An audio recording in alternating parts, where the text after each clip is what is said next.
Welcome back to the Authenticity Calling podcast. I'm your host, Ralitza and I'm so grateful to be joined today by Tina. Tina, can you please say your last name for me so I don't butcher it? Yeah, it looks complicated. It's a silent D, so it's Djuretic. Djuretic. That's Yep. not that hard. Perfect. Thank you. You're Thank you for welcome. your support. So good to have you here on the podcast. Can you hear me okay? I can, yeah. Okay, I decided not to use my mic. It gets in the way, and then I bought this mobile mic, and I don't know. Anyways, I'm figuring it all out. How to look professional podcast versus simple and productive and clean. But anyways, here we are. So good to have you on the podcast. We were just chatting a little bit before we started recording, and I thought, why aren't we talking about this on the podcast? So you are an author. Can you tell us a little bit about that? Yeah, for sure. I have two books out, and one of them I published last year, and it's called Finding My Sovereignty, which for me means like standing in my power, right? It's a memoir that I wrote. It's my story, right? It's a memoir, but it's so many people's stories, and that's why I wanted to put it out there of in this dating pattern that I didn't even realize was a pattern until like it kind of smashes you in the face and you go, "Oh my God, what is happening to me?" And it took me on this journey of sort of following this pattern, figuring out why it was there. Of course, it takes you back to childhood and all that conditioning and all of that. In my case, a lot of religion, a lot of abuse, mental, physical, emotional. So it makes sense that I had these terrible patterns when it came to men, and finally, I just well, I didn't do it. Spirit did it. My soul did it. The universe did it. Blew up my life yet again so It that was I would, time. right? Like, you will pay attention, sister. And this time I listened. Like, this time I saw a pattern and it led me on this journey of healing that was beautiful and messy and deep. And it was a miracle. That's what it was for me because every day I saw the miracle of how I was changing, what I was letting go of, Mhm. and how I was even helping other people to change just by acknowledging my story. So that was the first one, and of course going through the process of writing is when I did so much healing, so much healing. And I took notes because that was always the idea was that if I can heal, so can other people. And so all throughout the process of writing, I took these notes. And then the second book I put out is more, it's called Lost in the Overwhelm because I think that's what life can be so overwhelming sometimes, right? And if we don't have the tools to know how to deal with all the things that are being thrown at us, it's even more overwhelming. So this one Mhm. is more of a hands-on practical guidebook, a workbook where people are going to journal, they're going to go through their own healing. It's full of relatable stories as well as journal prompts and of course like lessons and sort of how I got to these conclusions and yeah, how other people Wow. can get there too. Yeah, we Yeah, are that's responsible for amazing. healing ourselves. So Absolutely. That's so beautiful. And thank you for sharing that. And for any of the listeners who are aspiring authors, or anybody on their healing journey, that is definitely one thing that I've heard from so many authors is how much they changed oh, through their yeah. journey, through their process of telling their story. And really, when you write something, I never understood this until I joined a writing container for Beyond Coincidence, and that's the book that's behind me here. I was in a bit of a rut at one point. I was working in my 9 to 5, very busy with all the demands, some that were out of integrity, some that were aligned, right? Most of which were kind of in that space of change that's being asked and takes time. And so I felt a little bit like I had been losing myself Mm. slowly. And so when this amazing publisher reached out to me, her name's Crystal Hill from Hill House Publishing. She said, I know we're meant to create this together. I know you're meant to be part of this. I said, yeah, I do too. And I said, I talk about synchronicities all the time, and this feels so synchronistic. And she said, Ralitza, she said, this is called Beyond Coincidence. It's all about Ah, the synchronicities of the mystics. And I'm like, oh, that is amazing. Yes, I have to. And that, even just that in and of itself, that calling forward, sparked something within me. It lit me Mm-hmm. back up. It gave me that, um, um, yeah, sovereignty is really the right word to Mm-hmm. reclaim my energy, to reclaim my story, to really take back my power in terms of, where I was focusing that change energy. Was it in a direction that was in integrity for me? And how could I tell my story? So yeah, there's a lot of I talk a lot about authenticity, and I think that's what connected us, right? Is that Mm-hmm. really authentic conversations and just really being real. But on the other side of authenticity, which we don't talk about as often, is vulnerability. Yeah.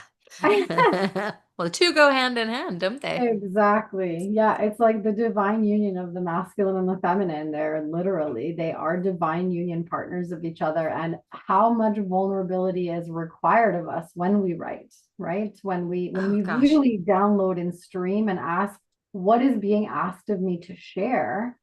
Because a lot of times as an author, most authors are truly channels of what society, what the readers, whoever that reader is really meant to hear and to learn. And Absolutely. during that container, I was not expecting to talk about my ex-husband or my pregnancy or any of the things. But as it came through, I was like, okay, I have to trust that whoever's going to read this is going to be empowered by it, because that was my intention to give people back their sovereignty, to give people back their voice and just their ability to own their life and show up in it the way we're meant to. So everything that you shared it feels so true, and there's so much energy moving now, and so many people out there who are questioning, who are wondering, should I write a book, should I put this in writing, even journaling, even if, let's take it lightly, don't even think about it becoming a book, because that's where we start to make it so much bigger, and we make it about us and we get in our own Mm. way. But just journal your experience, and that can so easily be turned into a memoir. And so, just removing those layers of judgments, I think is helpful. Did you know that you were going to write a book when you started it? Um, I knew it would be book when I started because it was demanded of me. Okay. Meaning after my life exploded and I broke up with, a third major partner, and that's when I started to go, God, there's a pattern here. It's obvious now. And what's wrong with me? Like, not what's wrong with them. That was the real question. What's wrong with me Yeah. that I only attract this kind of partner when I'm smart? Like, I am not a stupid person, right? Like, and Yes. I psychoanalyze all my relationships, even friendships. When something explodes, I don't just let it go. I will think about it for a year if that's what it takes. So, it floored me that I was still in a place where I was repeating it when I kind of understood what it was, but I did not understand the depth of what it was, even Yeah. close. So I understood the surface. Um, so when this last one exploded and I went, yeah, I am not dating again until I fix this problem. Like I don't even want to date again because it's not pleasurable. It's not pleasure being Yeah. trapped in these horrible situations. So I sought help. I went to a channeler, and it was someone I didn't know. She was recommended to me. I felt that it was a good, it resonated with me, and I Mhm. met with her, and she really walked me through a forgotten childhood, because that is often the way we bury the things to protect ourselves as children, but we are meant to heal those things later in life, except it becomes easier to ignore it. Um, and that's why we go through these terrible relationships, because every relationship, whether it's romantic or not, is a reflection of what needs to be healed inside of you. Exactly. So, you can't run away from it. And after I finished this session with her where we walked through, repeating childhood patterns, relationships, what happened to my parents, so that I could understand the generational trauma and take some judgment out of it, which I did. I mean, it didn't get me there immediately, but it put me there. She then said, all right, let's see what your soul plan is. Let's go and see what your blueprint is. And she was like, oh, you're writing a book. And I went, what? I had Ah, never written in my life, right? So I was like, what? I'm doing what? yeah. No. I was like, no. She's like, because I'm like, because I'm a world traveler. So I'm like, am I ready about my travels? Right? Thinking that'll be Oh, fun. She's like, no, honey, maybe later. in life, but Yeah, not no. She's like, if you've been through it, think about how many other people have been through it, and you have a story to tell. And that is your mission. So you're going to share your stories. Like she's seeing it all in her head as she's talking to me, right? Being a channeler. So she's like, yeah, you're going to write. Oh, it's beautiful. It's going to get published. I see it bound. I see it on the shelves, right? And I'm going, oh my God, I haven't even started yet. And she says, you're going to follow it up with a second book. And I was like, whoa, I haven't even done the first one yet. We don't even know that I'm a writer. She said, well, you're going to learn how to heal. As you write your first book, you're going to be healing. So take notes because your second book will be a workbook. Thank God she at least laid that out for me, even though it was right. super intimidating. I'm not going to lie. When I went to write the workbook, man, the notes were all there because I listened. I Yeah, really, this is the first time in my life where I just went, yeah, I'm not going to put one foot in and one foot out of spirituality. I'm diving because what I've been doing hasn't been working. So right. I'm diving in. Even though I didn't think I could write a book, I'm not going to lie, I dove in with both feet. And then Mm-hmm. COVID happened and I lost my job. And I had nothing but time and isolation to write. So the timing honestly couldn't have been more perfect. I don't know that COVID would have propelled me into writing a book, but because I was on that path 3 or 4 months before COVID hit, Yeah. I was already right there. Yes. You Yeah. know, There was a massive shift in 2020 for so many oof. people to get aligned on our soul journey. And I love that you speak to, and it really encourages and empowers, the work that I do. Sometimes because the work that I do is very spiritual with my clients. It is part channeling, it is part that visionary kind of collapsing timelines and then stretching them back out and getting really strategic. And, how can it be juicy and fun and in flow and in that harmony of the masculine and the feminine, the doing and the being energy. And so a lot of my clients, they say, wow, I didn't know life could be so juicy. It could just be so like, it could just be so fun. Like I just love what I'm doing and I'm so productive at it and it's going so well, but I never would have thought, strategically, because we try to put things in little tiny boxes. And Hmm. so I just feel it's so beautiful and empowering to hear your side of the journey and why it was so meaningful to actually know what was coming, right? When you were ready to hear it and when you had that openness to that guidance and how much more easily step two came together and how, the flow just it already was, right? She already Yeah. grounded it. So that's so amazing. And thank you for sharing that. And the other part of it is through that journey and through that you had so much willingness and surrender to actually hear, okay, you're going to become an author. Yeah. Like, what? What? That's What? like if someone would tell me, like, you're going to be the next president. Like, what? Right? What? No, Yeah. no, no. You must have someone's channel, like someone else's channel.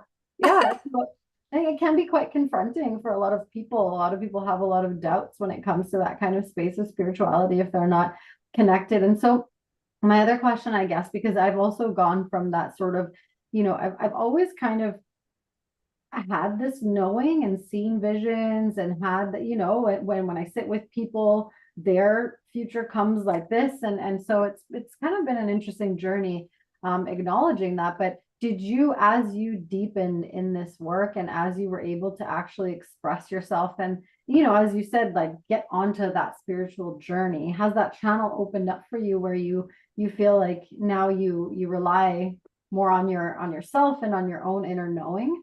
Or do you still feel that sense of like, some people have the gift and others maybe don't? Like, I'm just curious. I don't know why that's coming up, but maybe someone listening would, No, yeah, it's I'm actually curious. very on point for where I'm at in my journey because that's one of the areas I need to stop berating myself, so to speak, is like, where are my damn gifts? Why aren't they come through Mm, yet? Because we all have gifts. That's my yeah, belief. yeah, We all have them. And it's not that we have to learn them, it's that we have to remember them. that's right. And I get this and I understand this concept, and yet they don't come. And it's to the point Mm, where I'm getting frustrated. Have yeah. to admit. In fact, my last channeled message like 3 months ago was like, the biggest word I have for you right now is patience. And I knew exactly what she was talking about. She's like, Spirit just keeps dropping patience on my head. You're exactly where you're supposed to be. Now, when it comes to my spiritual gifts, Yeah. so I'm an empath. always been an empath, super strong empath. This did not help me as a child. This did not help me in my toxic relationships because I didn't understand that I was an empath and their feelings were overriding mine. Well, I have control of that now. I have control of my empathy. I have control of when I want to feel and when I want to just not shut it off, but like, even just simply saying, I choose to switch from feeling to observing this situation. Oh, game changer. Instantly it Beautiful. changes. I choose to Yeah. switch from feeling to observing, right? Even when I'm watching TV and I can't stop crying, I'll be like, good God, I need to switch from feeling to observing because I can feel the characters on TV. It's a strong Yeah. empathy. Yeah. My intuition is strong. Do I always follow it 100% right now? No, but I'm getting so much better, Yeah, right? that's a big learning for I sure. mistrusted it for so long. So I'm getting better. And I'm getting better to know the first thing that pops in my head is usually the right thing. Don't talk yourself out of it. I still don't have sound. I still don't have sight. I still don't remember what I dream, even though I know I do.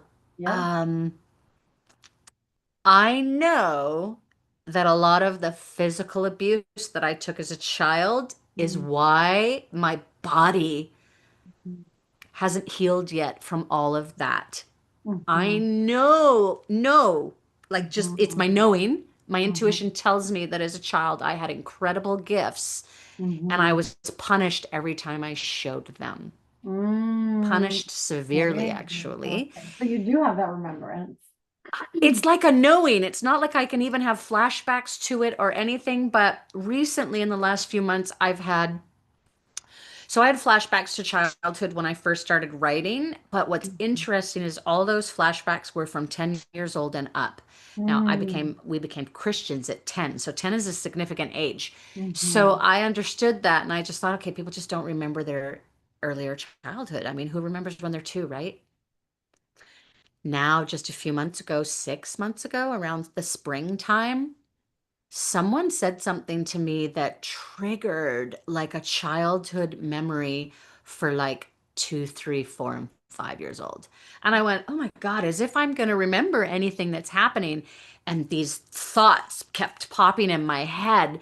And I had to keep questioning what was reality and what is the darkness planting just more shit in my head. You know what I mean? Because both can be true. And I really was trying to decipher. I was doing a lot of muscle testing. I was doing lots of this because those were a lot harder to deal with. Mhm. Not that everything that happened at 10, 12, 14 was okay. The abuse actually got far more severe as I became a lippy teenager, right? But Mhm. to picture someone doing it to a helpless 2, 3, 4 year old, that was really Mhm. hard. That Mhm. was really hard for me to take. And I said to Spirit even like, why the sudden revealing now? Why didn't you just reveal it all at once when I was working on childhood? And it was like, because you wouldn't have been able to forgive them. Right. If you knew the whole story, you might not have been so easy to forgive. And so Mhm. now here's your second layer of forgiveness. Mhm. I didn't just jump to forgiveness. I got to tell you, it took me a couple months of, first of all, trying to really understand what memories were real. And Mhm. then I went and spoke to my channeler again and said, I need help because my mind is now, I'm spiraling. Can Not you in say, a, sorry, can you say something about the darkness coming in and planting seeds? Because I just did a session with a gentleman and one of his spiritual guides had told him something that had happened. And typically in spiritual spaces, you don't ever tell someone, even if you have the awareness, you mm. hold the space for them to find it themselves. And so it sounded very similar to that darkness planting. Can you say a little bit more about that? So my guide was even, my wonderful guru said she was even just driving down the street not too long ago. And the thought like literally popped in her head, you should just drive off the road and kill yourself. And she went, what? Yeah, This is not of the light. These thoughts, right? And it's not even where she was going in her head or in her life. Literally, sometimes I feel like just a thought comes in my head and I just go, where the hell did that come from? that's not And my when it's a really negative or a self-doubt, I understand now that those are not my thoughts. And I'm just like, oh, time to sage the house or time to like put up my bubble, that's stop letting right. that stuff in. But when I was writing the book, especially when you start working on it, If we don't keep our channel clean, it is so easy, even to muscle test or use a pendulum or people who do tarot cards. If you aren't keeping your energy clean, man, the darkness is going to jump on that immediately. Yeah.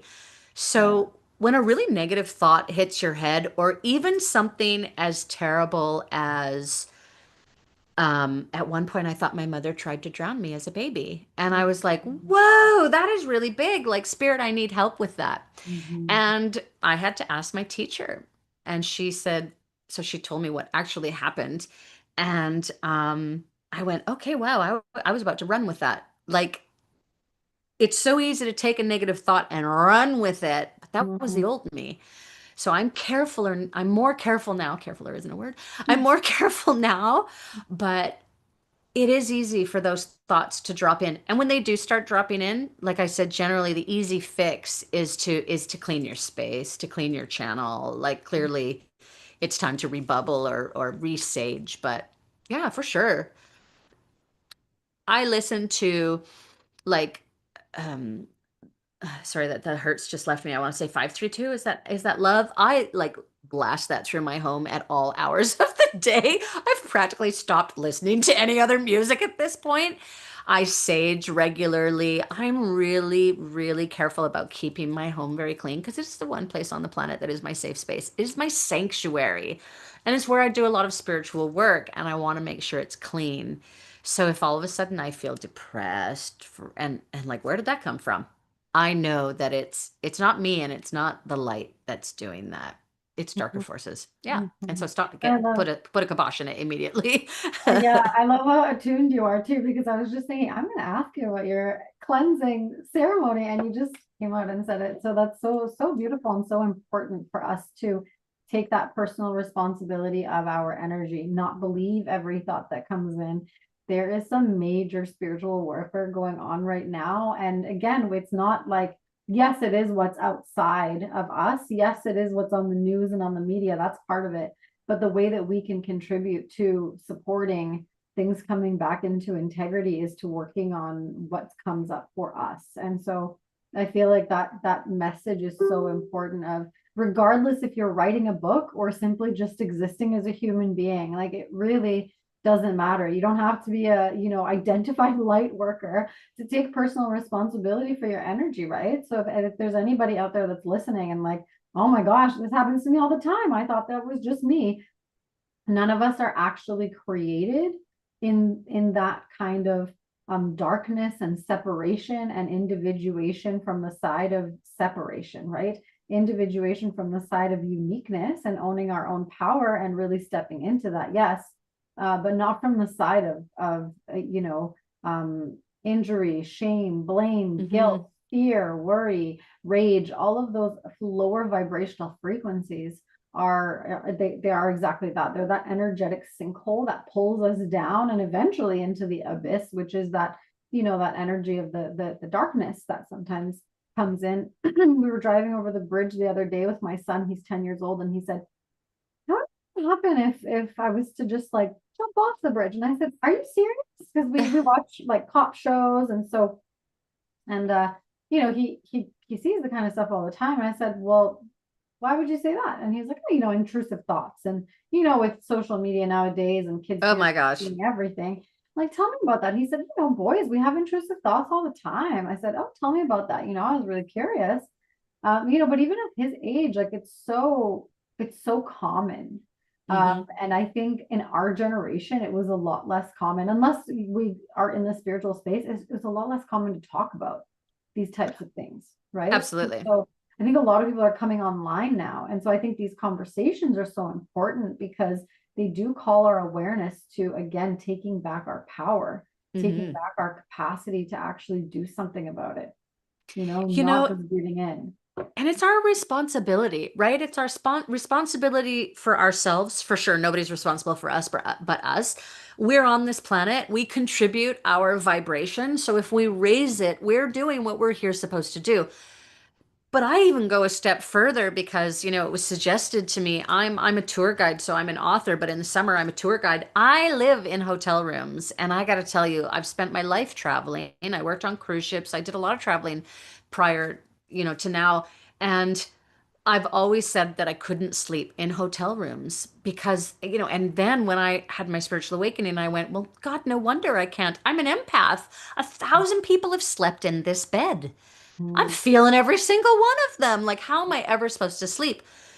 And so I started carrying sage on my tours. I literally sage every hotel room that I go into. I can't sage an airplane, but I will bring my, because you'll set it on, you'll set off the alarms. And you have to be very careful in a hotel room, just so I'm very, very clear. I have my bundle of sage, the big thick one, but I pull off one leaf at a time and I just burn one tiny little leaf. So I'm not like smoking out the place. I clock where the smoke alarms are and I zip through the place and I clean it and protect it. But I don't have any problem sleeping in hotel rooms anymore because I do that. And I will take my selenite. I've even got some selenite with me now on the airplane. Doesn't require any smoke at all. It just requires, a mantra, and I'll clean the airplane.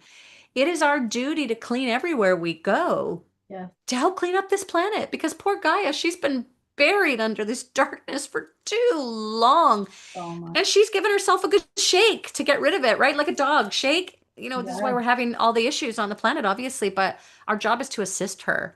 yeah. That's why we're here at this time. Is it challenging? You bet. Do we wish maybe we weren't? Sure, the human in us probably does. Yeah. But we chose to be here. It That's is our right. mission. Oh, what a To, beautiful message. And I'm getting the truth chills moving through me. And I'm like, yes, this is ah! so, so, so real. So if you're listening, and if you know any human being, send this to them because this is all of our personal responsibility. So this is your call to action for today. If you're listening, please share this with everyone you know. Because it's so, so important. And you're right, we lighten the burden on everyone. Right now, it's really those people who are in the spiritual space, who are called, who are the light workers, but it really the awakening now is for everyone. It's time to come Mhm. online and recognize that this is the greatest gift that we could ever receive, is to actually take back that power and that sovereignty to say, wait a second, I don't have to suffer. Suffering's a choice, and I don't have Yes. to see others suffer, right? So one of my big missions is to awaken the healer within, and it's been so big that I'm just like, I'm gonna start, so I'm just sit back and just listen and just wait, talk more, right? So when you say patience, I'm like, oh yeah, I know about that one. But Every step we take is a step towards our goal, right? So we yeah, don't have to jump to the last end. We just have to, as long as we're continuously taking steps, that's right. then we're Yeah, on our mission, right? absolutely. And that is your gift, is that empathy, that ability to actually tune in to the energy and then alchemize it, right? Like Hmm. you're a master alchemist, really, truly. To be able to recognize that is your power and your calling to clear the spaces, right? That's such an important mission, and such an important calling. And thank you for doing that work, because it's not easy. It's sometimes it's actually a lot. It takes a lot out of you energetically, I'm sure. And it's easy to just go on your happy way and not have to think about the energy in the world. But it's true, but it also makes life so much more in flow and so much Hmm. more easeful and so juicy to connect with people like yourself. It was this calling to podcast, and I was like, I don't like listening to myself, so why would I ever do that? Like I was a hard no for 2 years after I heard that. And then I was just having all these amazing conversations with people like yourself. Like we would meet either in a coffee shop, or someone would introduce me, or through LinkedIn, and we would schedule, just a phone call, 20 minutes, and it turned into like this hour conversation. And I'd always come off of it thinking, oh, I wish Huh. that was recorded, because I want to go back to some of those conversations and think about that conversation again and just deepen a little bit more into that spiritual space. So That was your training, right? that's You weren't right. ready. So Spirit's like, okay, well, then let's do some training. Let me show you why. Let's show you the conversations you can have, Yes, right? yes, yes. Oh my gosh. And it was so beautiful. But one thing that came to me when you were sharing about the clearing and, Mama Gaia and the energy currently right now, when I was in the UK. So I went for, there was a Gene Keys transmission for the Mm. future human in November of last year. And so when I went, there was just so much energy that moved through, and so much sorrow, so much like Mhm. anger, and just this need for us to be willing to feel.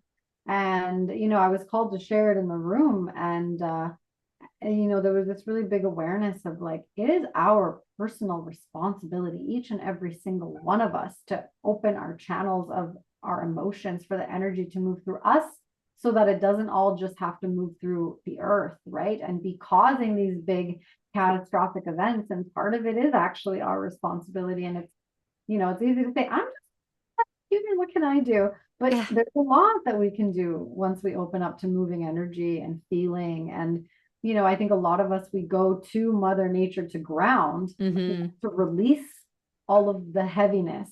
But now we're being asked to take it back and Well, to transmute it. assist, right? Exactly. Transmute it all. Yeah. Healing ourselves is the first step, right? Because once we start healing ourselves and we change that energy, it then gives us the power to tap into our creativity, which you talked about earlier, how vital and how much energy flows when we're in our creativity. We are creative beings, whether that means creating art, creating food, Mhm. creating health. If you're a health practitioner, it's all creation. It's Mhm. creating. Mhm. And we feel fulfilled when we create. And all of our Mhm. missions are creative in some way, creating something. When we then find our tribe and our community, that energy just grows and it just blows up and it snowballs and then it goes from there, right? But yeah, it can feel when we first start healing, and we go through our dark night of the soul, it can be so lonely and it can be so challenging and it can be, honestly, when we find that surrender, that's when it eases up. Mhm. By surrendering, you can flow with the river or you can flow against the river. That's right. Everything is a choice. You'll still get where you want to go, but it'll be a heck of a lot harder if you got to swim upstream, right? You know, That's just to end up pushing right. you downstream anyways. Oh, yes. Yeah. God knows we've all been there. Yes, yes, right? If you were to, be sitting in front of someone who you're seeing, and that they obviously they're not seeing themselves, that they're walking upstream, but maybe there's a moment of recognition now. What advice would you give them, or what would be your guidance and wisdom for that moment to even become aware? Oof. If we stop if we stop for even just a moment, because life is so busy, right? We just are always going. If we just stop for a moment and just think about how you feel, feeling is where it all is. Healing, helping, creating, it's all emotions. I say stop for a moment and tap into your emotions. Are you swimming upstream or are you going with the flow? Think Mm, about that mhm. because you get to choose. Yeah. So choose. Choose Mhm. what's easier for you. Why do it the hard way? Why resist? Yes. Our soul will never take us in a direction we're not meant to go. We're the ones who cause ourselves problems. Our ego, our mind. It's Mhm. not our soul. Our soul knows exactly what we're doing. So surrender. Surrender to your soul. It's actually blissfully freeing. And Mhm. that comes from a former control freak. Yes, I love that. Oh, that is so juicy. I'm like, oh, somebody that I know needs to hear this. People that like we want to shake sometimes because they're so connected to us. Um, Mm, and sometimes it's just, yeah, easier to just lean back and just let them do their thing. And yeah, no, and then again, how everything is a mirror, just like you said in relationships, right? It's like we soulfully chose our parents, yes, the people that hurt us the most, and pushed us into that forgetting, hmm the most. It's part of our soul's journey in this lifetime. There's just so much alchemy here, and it's such a beautiful life that we can live once we do hmm surrender, isn't it? Well, and even when you choose to heal yourself, you heal your entire bloodline. That's right. How beautiful is that? How beautiful is that to even send healing to the people who hurt you? Yeah. But you chose, like you said, you chose them, whether we want to hear it or not. We chose them. We chose Yeah. to go through the situation so we could learn. Yeah. It's our duty to then forgive it. We That's can't right. resent those people and hold on to it. And it's our duty to learn from it. And then it's our duty to heal it so that we also heal the people who taught us the lesson and future generations.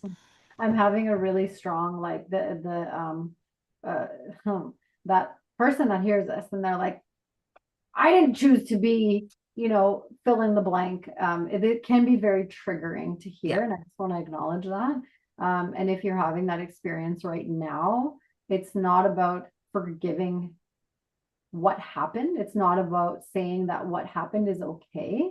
It's not about dismissing or making it smaller than what it is at all. It's not that. But it is taking your power back from being a victim and recognizing that, okay, what was the lesson I was meant to learn about my sovereign path in this lifetime?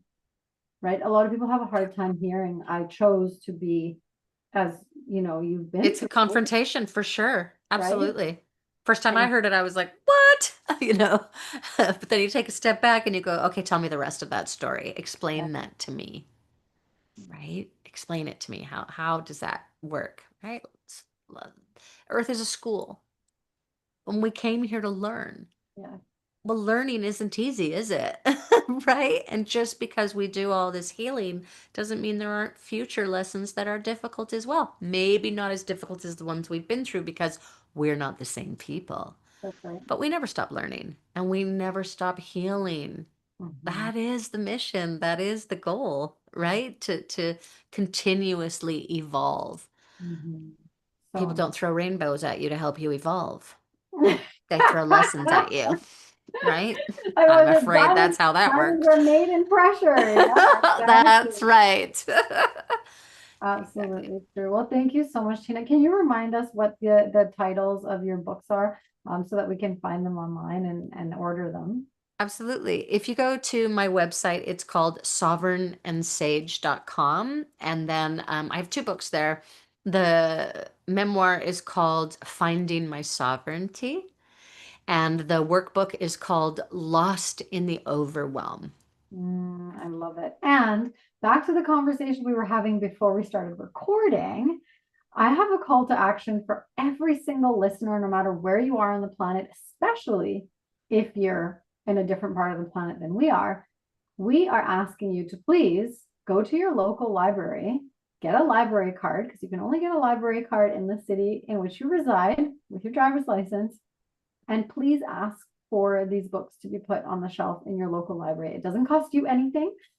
It just will help to spread this beautiful message that people get to read now for free if it's in the library. So it's something that we talked about earlier.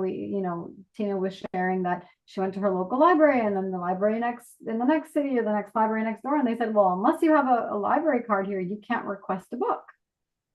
And I just thought, oh, maybe we need to start a council of authors, or I love that, right? I yeah, love that sometimes we can't afford something, right? Especially when we're just starting our healing journey. Sometimes a lack mentality comes with that, right? I know I couldn't afford to buy books when I was younger. So that's what started me like calling libraries and going, listen, will you carry my book? And they were like, yeah, sure. But then as you said, only the city where you live. So all you need to do that, because I went on a deep dive of this, is the name of the book. When you flip the book over, there's the barcode on it, and at the bottom is a number. That's your ISBN number. They're going to ask for that number. You can go on Amazon, you can find that out for free. And the author's name, the name of the book, the ISBN number, that's it. They'll usually carry the book for you. And not only does it make it so that you have access to it for free, but other people do as well. amazing. Tina, that's so important. I love that, this is the world we're stepping into. We're stepping out of that 3D, very transactional, very tit for tat kind of, Hmm. like I have to work hard by myself on my own, really, linear, to this multi-dimensional, beautiful space where we get Community. to, yes, co-create that synarchy. I love synarchy, from the Gene Keys. As soon as I heard that word, I was like, I need to know more. Tell me more. Show me more. And it's exactly that. It's doing things in a way that it doesn't actually cost us anything to contribute to everyone's wealth and abundance. And that's where that comes from and for. And yeah, I'm so grateful for our connection, for you saying yes to the podcast, for sharing your beautiful story, and for saying yes, first of all, to the calling. This is authenticity calling, for the calling to become an author, because that is definitely not an easy path. And it comes with iterations, and it comes with a call to healing and a call to transformation and alchemy. And man, I'm so grateful that you took notes and you turned it into a workbook, because it's funny. I say it out loud and I'm hearing it, and I'm really hearing it, because I've been hearing this you need to write Authenticity Calling book and the workbook. And I just love what a beautiful mirror it is that you said yes and you did it. So I am now re-inspired and so excited and so Oh, good. grateful. So grateful to you for sharing your journey. And if there's any last sort of pearl or any wisdom or anything that comes through for our audience, is there anything kind of last remark that you'd like to leave with? I think I'd like to piggyback on what you were saying to people out there that perhaps maybe aren't ready or take offense in any kind of way, because I get it. I was there too. And I've certainly talked to people who are still there. Um, Sometimes getting to forgiveness is a really, really challenging thing, right? And we hear it all the time. Well, you hear very variety of people saying you have to forgive, and other people go, "No, you don't." Good God. Let me just say this. Forgiving has never been about the other person, not ever. It is about you letting go of the pain that's controlling your life, that takes you out of controlling your own life and being in survival mode. But Mm, forgiveness is hard. If you're not just ready to just drop it, then it takes a while to get there. So build a bridge. You never have to go from A to Z. Nobody expects that of you. And if they do, who cares what other people expect? You do you. mhm, Build a bridge to forgiveness. There are steps that you can take that will get you there. And by the time you get to the last step, you'll just let it go. mm, So don't be overwhelmed by, like, oh my God, I have to get to forgiveness, because sometimes the things that people did to you are heinous and mhm. it takes a while to get there. That's okay. Yeah, That's okay. Be yeah, softer on yourself, but yeah. you will get there if you start taking even these small steps. So build a bridge to where you need to go if it's Mm, overwhelming for you. mm. Beautiful. One brick at a time is what comes through. That's so beautiful. Thank you so much, Tina. Ah, thank you for your generous soul and your bravery and your wisdom and just your capacity to hold and move energy is phenomenal. So thank you. Thank you for saying yes and thank you for being on this journey. It's so beautiful, so necessary, and for calling us all forward. Such a Thank you. beautiful gift. Thank you for having me and for letting me share my word. Thank My you words. for being here. Words, heart, soul, absolutely. Yes, such an important message. So many good things. And yeah, I'm excited. I have a feeling we'll be connecting again in the future. Maybe even in person, actually. Yeah, we just found out that we live so close to each other. I'm That's right. so not used to ever meeting anyone who's close to my city. That's right. That's right. I'm That's actually coming great. downtown tonight, so you never know. Ah, But there you yeah, go. exactly. Thank you so much, Tina. We'll be in touch soon. Thank you.